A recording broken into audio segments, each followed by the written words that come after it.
A graça e a paz do nosso Senhor e Salvador, Jesus Cristo.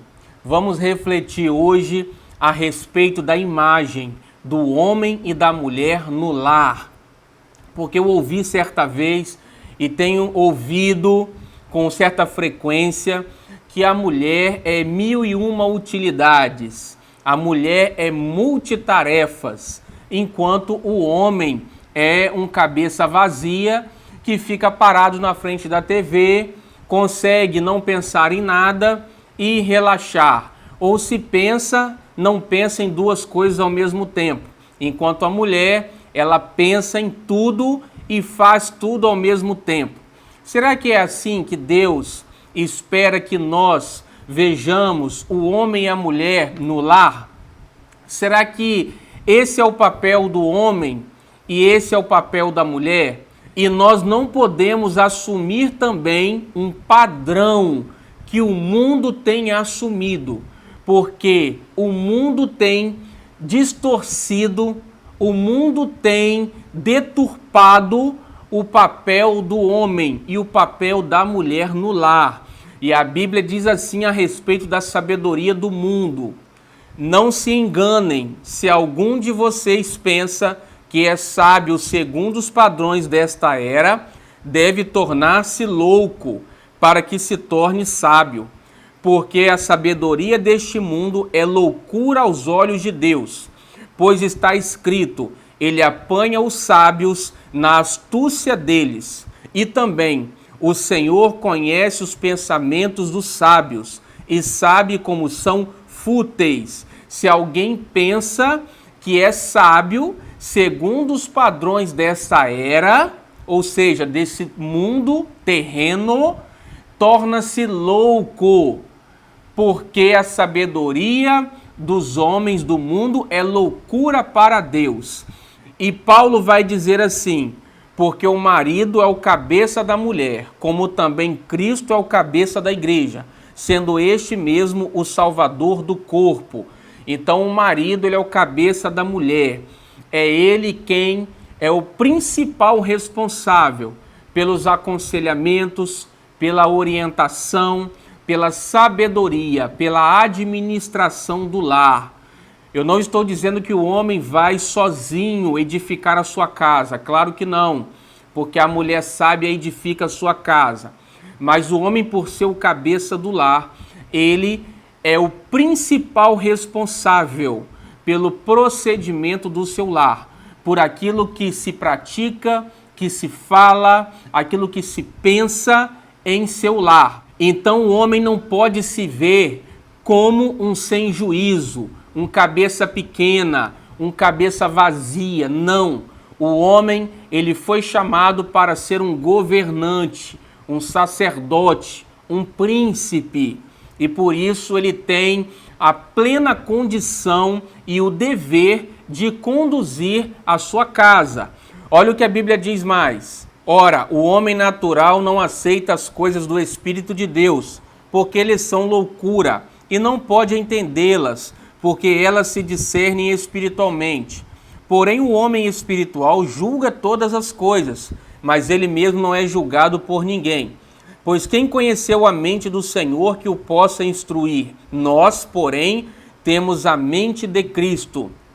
O homem natural, aquele que não nasceu de novo, que não pertence, não aceitou a Cristo ainda como seu Senhor da sua vida, esse homem natural não compreende as coisas de Deus, porque para ele são como loucura. Ele não pode discernir, compreender, porque as coisas de Deus se discernem espiritualmente.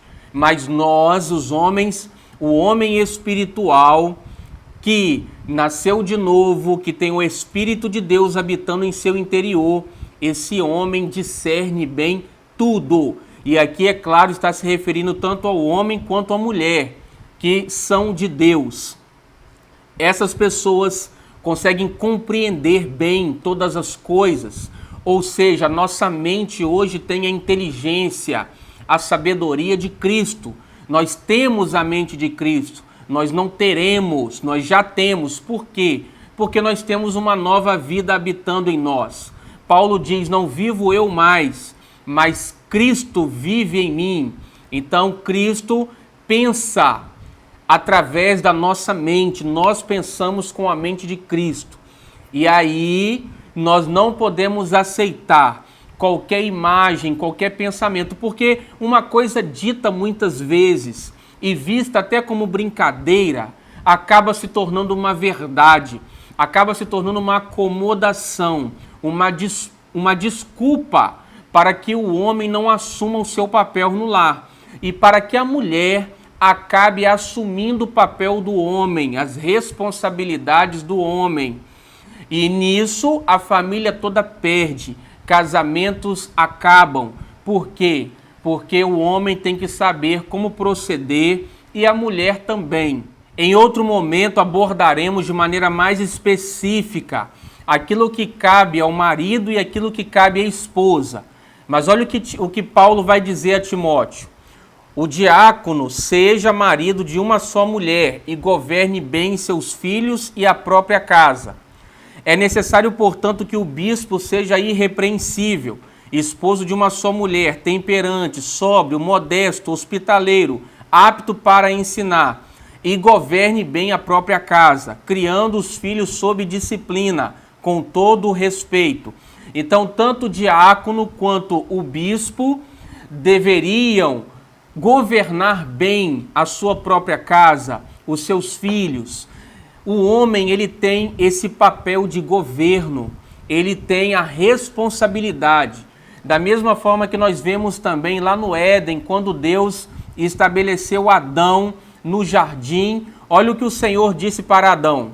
Também disse Deus, façamos o homem à nossa imagem, conforme a nossa semelhança. Tenha ele domínio sobre os peixes do mar, sobre as aves dos céus, sobre os animais domésticos, sobre toda a terra e sobre todos os répteis que rastejam pela terra. Havendo, pois, o Senhor Deus formado da terra todos os animais do campo e todas as aves dos céus, trouxe-os ao homem, para ver como este lhes chamaria.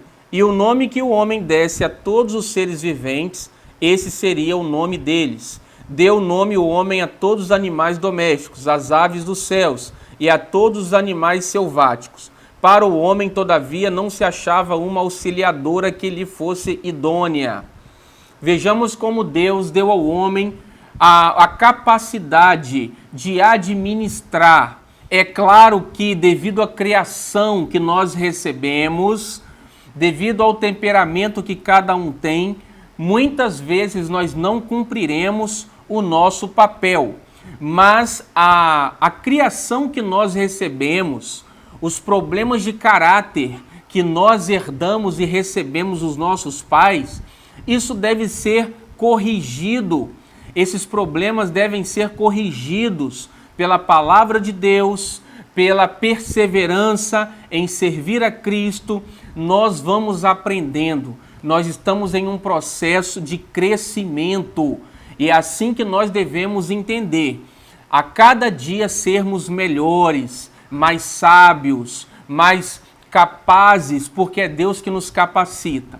E assim nós vamos aprendendo a falar, a agir, a administrar a nossa casa, no nosso trabalho, no reino de Deus. Então nós temos que crescer, amadurecer, independentemente do nosso temperamento. Nós vemos que muitos homens de Deus, cada um tinha um temperamento diferente. Acredita-se que Abraão era fleumático, Moisés melancólico, Paulo colérico e Pedro sanguíneo.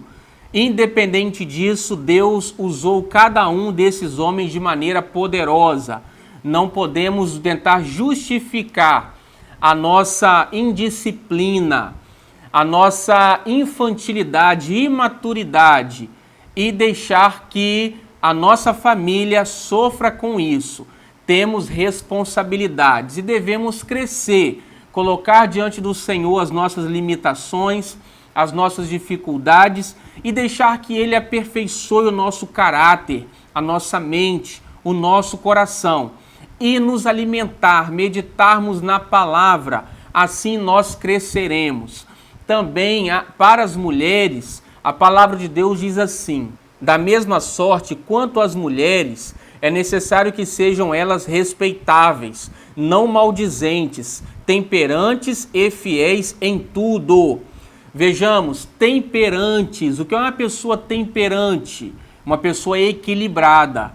A mulher não tem que tentar dar conta de 1001 coisas ao mesmo tempo, porque isso vai gerar um estresse, vai gerar ansiedade, vai gerar ira, nervosismo e, é claro, ela vai perder a paz dela e a paz da família. A mulher deve buscar, sim, descansar em Deus, ter paciência, sabedoria para agir. Também diz assim, espírito manso e quieto, que é precioso diante de Deus. Vejamos, a mulher deve ter um espírito manso e quieto, calmo, paciente, porque isso é precioso diante de Deus. Também diz assim a palavra, respondeu o Senhor, Marta, Marta, você está preocupada e inquieta com muitas coisas, todavia apenas uma é necessária. Maria escolheu a boa parte, e esta não lhe será tirada. Esse fato aqui, esse episódio é muito interessante, quando Jesus estava na casa de Marta, de Lázaro, seu amigo, e Marta trabalhava com muitas coisas, estava inquieta, e ela pediu a Jesus que mandasse Maria, sua irmã, ajudá-la. Mas Jesus corrigiu, repreendeu Marta, dizendo, Marta, Marta, por que você está preocupada e inquieta com muitas coisas? Maria escolheu a melhor parte, e essa parte é a única necessária, e não será tirada dela. Então Maria escolheu ouvir a palavra, descansar em Deus, se alimentar de Deus. Porque, é claro, nós temos que cumprir com nossas obrigações. Não é isso que Jesus está dizendo, que Marta não deveria cumprir com seus afazeres da casa ou da sua vida, não é isso. Mas não devemos pensar que é louvável uma mulher estar estressada, fazendo muitas coisas ao mesmo tempo e achar que isso é engraçado, porque isso vai trazer problemas emocionais, psicológicos e até físicos no corpo, problemas de saúde física. E é claro, os filhos, o marido, todos irão sofrer com isso, porque a palavra diz que devemos lançar sobre Deus toda a nossa ansiedade, porque Ele tem cuidado de nós. Isso está na primeira carta de Pedro, capítulo 5, verso 7. Também Paulo fala aos Filipenses, no capítulo 4, versículos 6 e 7, que não devemos ficar ansiosos com coisa alguma. Antes, as nossas petições devem ser colocadas diante de Deus e a paz, com ações de graças, e a paz que excede todo entendimento, guardará os nossos corações e as nossas mentes em Cristo Jesus. Então devemos orar a Deus, entregar para Ele tudo aquilo que devemos realizar, as nossas responsabilidades, os nossos interesses, e não deixar que a ansiedade ocupe o nosso coração. E isso, é claro, também vale para os homens, o fato de que ninguém deve tentar fazer 1001 coisas ao mesmo tempo, porque muitas vezes o homem também assume esse papel de querer resolver tudo sozinho, de querer fazer tudo ao mesmo tempo, mas isso não cabe a nenhum de nós. Devemos, tanto o homem quanto a mulher, saber a hora certa, o momento certo, descansar, devemos ter tempo de meditação na palavra, momento de relaxamento, de tranquilidade, para que a nossa mente não tenha problemas, não tenha dificuldades.